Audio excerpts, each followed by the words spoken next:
Oke, Assalamualaikum warahmatullahi wabarakatuh. Saya Ridha Panji Purdana dengan NIM 236410180 ingin mempresentasikan hasil LKM 4 yang sudah saya kerjakan.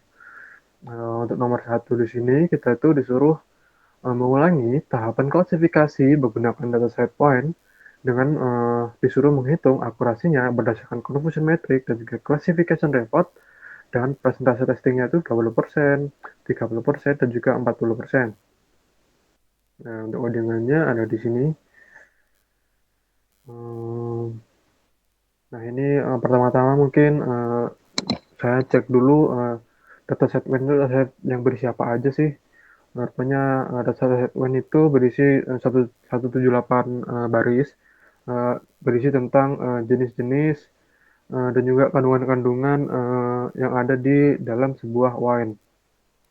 Nah, ini lalu untuk wine si wine-nya ini nantinya itu dibagi menjadi dua, yaitu ada wine data dan juga wine target.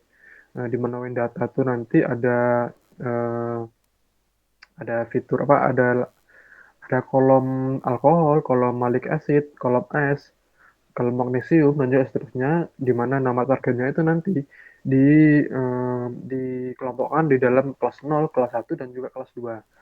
Codingannya untuk mencari eh, prediksi menggunakan klasifikasinya itu ada di sini. Yang pertama kita import dulu Skylearn dan juga Pandasnya, lalu kita load dataset WEN-nya. Dataset WEN-nya itu kita memakai ini dari form Skylearn, dataset, lalu import load wine. Lalu kita definisikan load wine-nya itu ke dalam variabel wine. Kita bagi dua menjadi wine data dan juga wine target. Lalu kita buat fungsi untuk evaluasi modelnya ataupun untuk membuat prediksinya. Kita X dan juga Y-nya itu kita train dan juga kita tes dan juga kita split dengan tesisnya itu nanti ada tiga, itu tesis 20, 30% dan juga 40%. Lalu kita standarisasi fiturnya, kita transform fiturnya itu menjadi skala, bisa skalanya itu skalanya itu bisa 0, 1 sampai 2. Lalu kita uh, taruh ke dalam variabel model, lalu kita pakai random forest buat prediksi dan juga klasifikasinya dengan random state-nya itu 42. Nah, ini untuk akurasinya dan juga contribution matrix-nya kita pakai Y, di mana untuk diletakkan di akurasi dan juga contribution matrix-nya.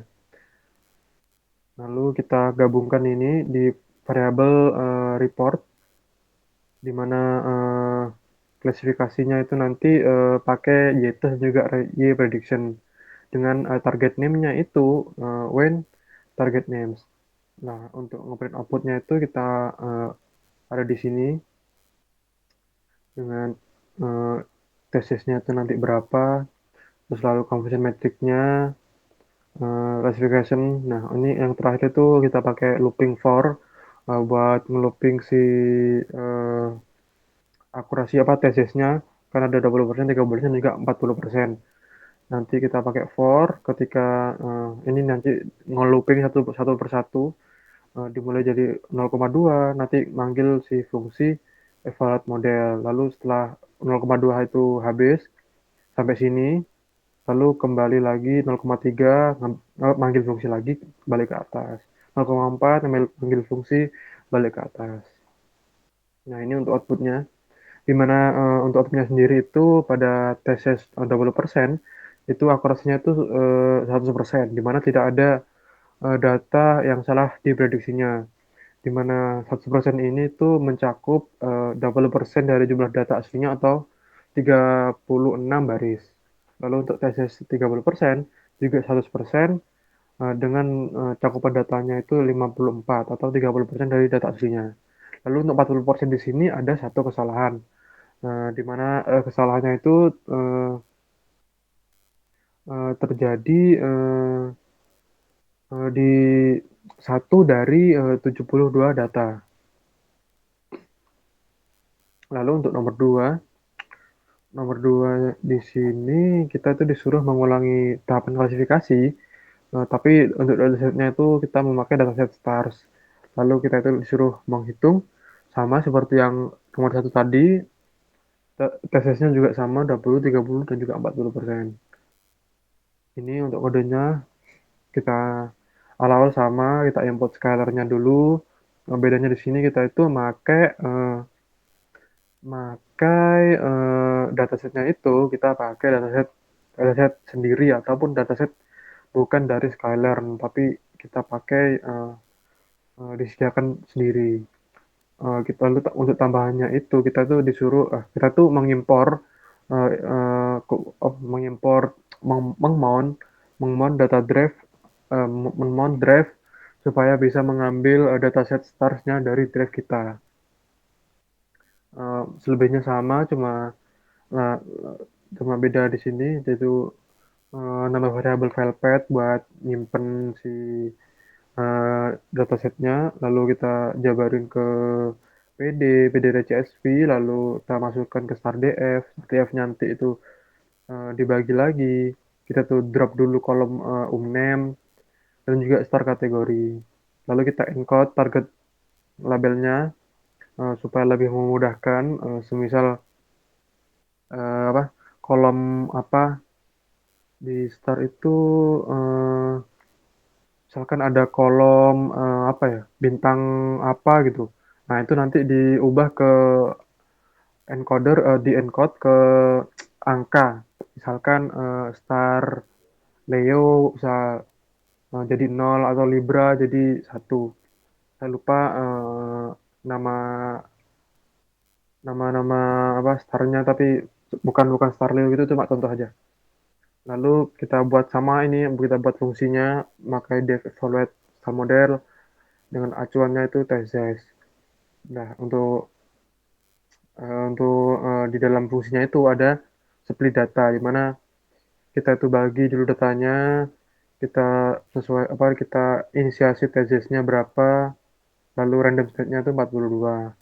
Lalu kita scaling, kita masukin ke variable scalar, kita pakai scalar untuk si X-nya ini kita transform menjadi skala, lalu kita masukin model si X-nya tadi ke model ke variabel y prediction. Lalu kita evaluasi lagi akurasinya berapa, conversion metric dari y-nya. Lalu kita terakhir itu kita masukin ke variabel report. Nah, setelah itu kita print evaluation metriknya dan juga conversion metriknya dan juga classification report.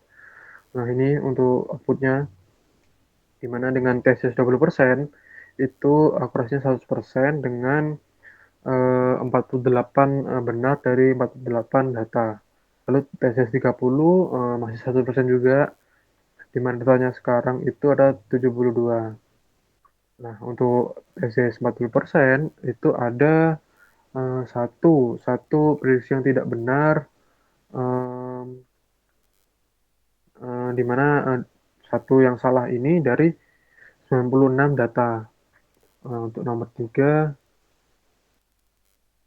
kita itu disuruh klasifikasi lagi sama conversion metric dengan classification report, tapi datasetnya itu memakai data breast cancer atau kanker payudara. Dengan testingnya juga sama 20, 30, dan juga 40. Sama juga kita import scalar ini hampir sama seperti nomor satu tadi.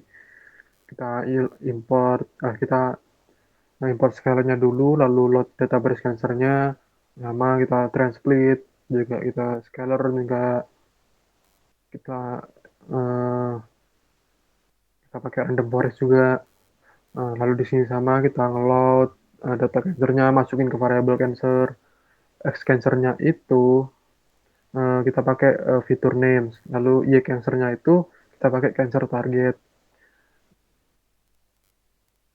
Lalu target names cancernya itu kita pakai target names. Nah, kita buat fungsi di sini untuk nge-split dan juga nge-train datanya. lalu kita nge-selling, lalu kita eh, dimasukin ke dalam model, lalu yang terakhir evaluasinya. Kita print, ini for TS-nya juga sama, perulangan untuk si data tes 30%, 30% juga 40%. Nah, untuk hasilnya sendiri, outputnya itu ada di ini. Di mana di tesis 20% itu ada 5 kesalahan prediksi, di mana malignan itu ada 3 salah prediksi dan juga benign itu ada 2 prediksi yang salah. Di mana akurasinya sendiri itu ada 95,61%, ya yang dari dari 114 data. Lalu ada tesis 30% di sini, tesis 30% itu jumlah datanya itu adalah 171, di mana ada 11 kesalahan, di mana juga akurasinya itu 93,57%.